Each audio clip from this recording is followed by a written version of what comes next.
자, 오늘 5분만 읽는 설교 16번째는 요한일서 3장 1절에 24절, 제목은 하나님을 사랑하는 사람이 되라 입니다.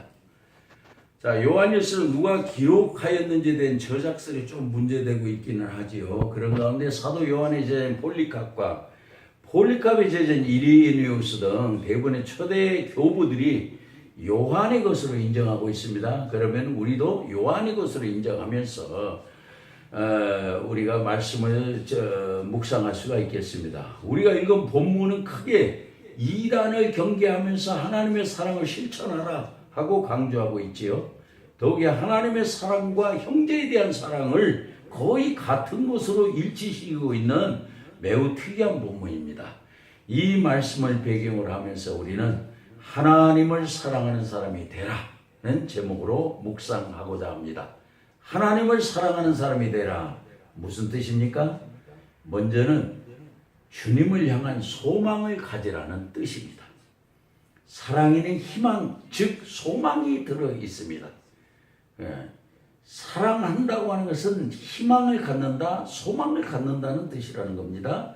본문 2, 3절에 보면은 사랑하는 자들아 우리가 지금은 하나님의 자녀라. 장래에 어떻게 될지는 아직 나타나지 아니하였으나 그가 나타나시면 우리가 그와 같은 줄을 아는 것은 그의 참모습을 그대로 볼 것이기 때문이니 주를 향해 이 소망을 가진 자마다 그의 깨끗하신과 같이 자기를 깨끗하게 하느니라고 말씀하십니다. 이 말씀은 하나님을 사랑하는 사람은 장래에 주님을 만날 소망을 가진다는 말입니다. 이렇게 주님을 만난 소망을 가진 사람은 자기를 깨끗하게 한다는 원리로 되어 있습니다. 이런 시각에서 우리는 사랑하는 사람을 만나고 싶은 마음이 이해가 됩니다. 이 말씀은 주님을 만날 소망을 갖지 않는 사람은 주님을 사랑하지 않는다는 말이 되기도 합니다. 그리고 주님을 만난 소망을 갖지 않는 사람은 자신을 깨끗하게 하는 노력도 하지 않는다는 가정입니다. 여기에 우리는 주님을 사랑한다면 주님을 만난 소망을 가지면서 믿음의 생활을 바르게 해야 한다는 교훈입니다. 그 다음으로 하나님을 사랑하는 사람이 되라. 무슨 뜻입니까? 형제를 사랑하는 마음으로 살아가라는 뜻입니다.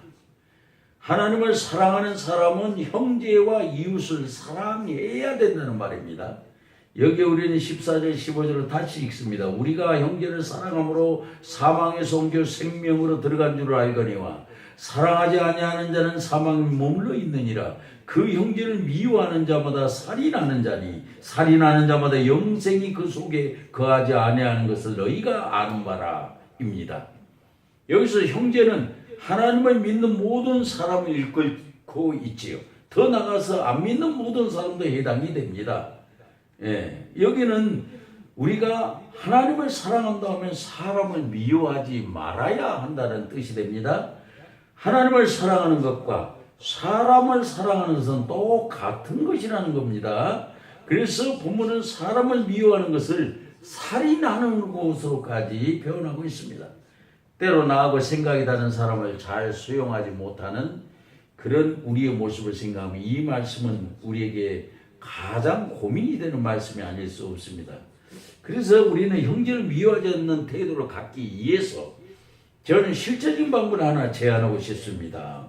무엇입니까? 그것은 나하고 생각이 다른 형제를 무시하지 말고 오히려 형제에게 배우고자 하는 마음을 가지라는 것입니다.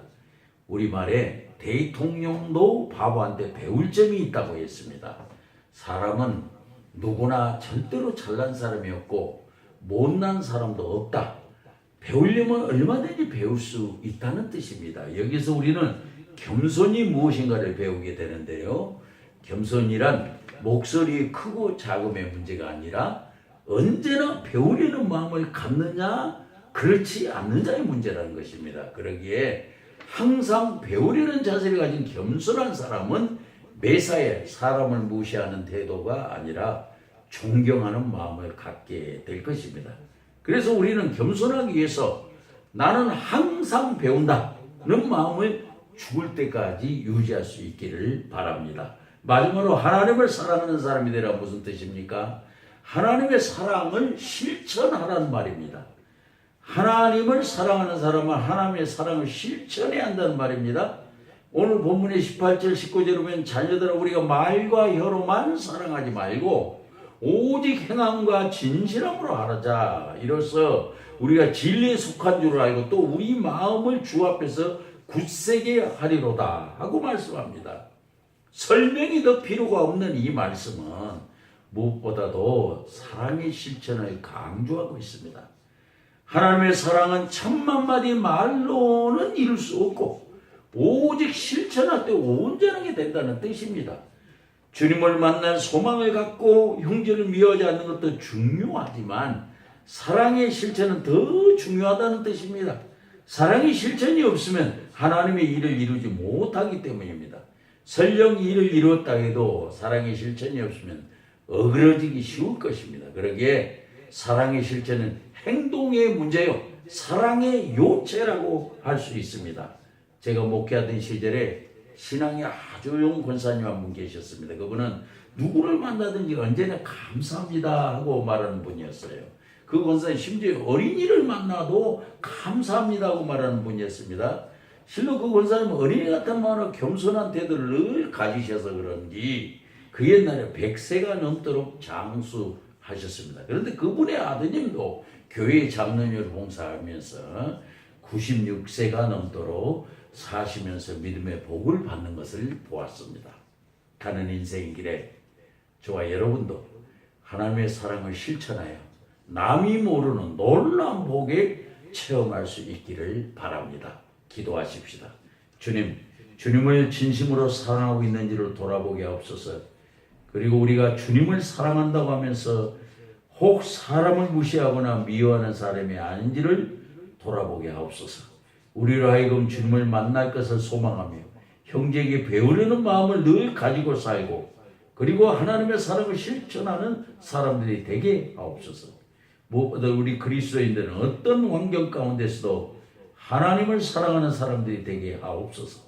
그 어떤 경우에도 하나님을 사랑하는 사람에게 반드시 복을 내리시는 예수님의 이름으로 기도합니다. 아멘.